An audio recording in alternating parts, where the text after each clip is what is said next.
Well, good afternoon po mga kaibigan. Nandito po tayo sa Jasmine Hotel.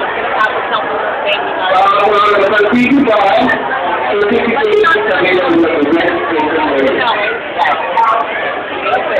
Ito po, hindi natin na mga classmate namin. Kung ano nga ba yung sabi nila ngayon.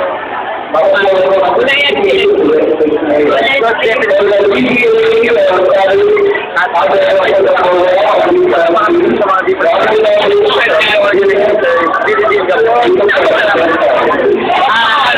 Tama yung sinabi niya. Kasi mo kaya may karisyon yung buwan ng my wallet. Parang si Rose, napatulog.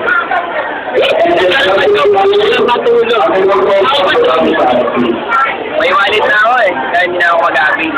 Ayaw niya na ako ng wallet. Yan, kaya hindi na ako na-open ngayon. Wallet, ang dami tumatang sa akin eh. Sinasabi ko na ako eh. Madali makuha na ko. Ano ba yan? Walang pake. How good thing? Pwede ko first. Yun, mamaya, isuggest natin mamaya sa may wallet na baka may coin po sila. Join kaya?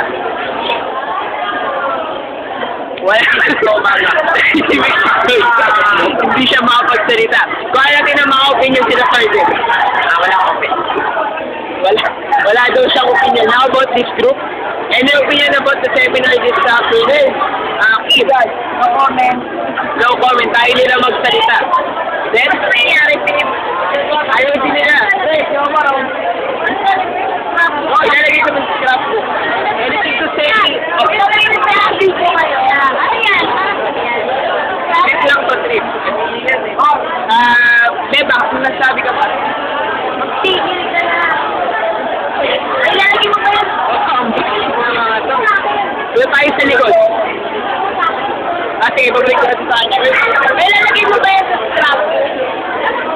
Bakit? Once again, I would like to thank all the participants and the organization of this seminar, especially to Bill Camboa. Nice, nice. So next, ito tayo sa likod. Kaya tingin ko ano ba yung magiging comment ng mga classmates namin sa likod. Jedit and Jennifer. Kanina pa sila ng ganyan ng ganyan. Sabi ko comment. Comment!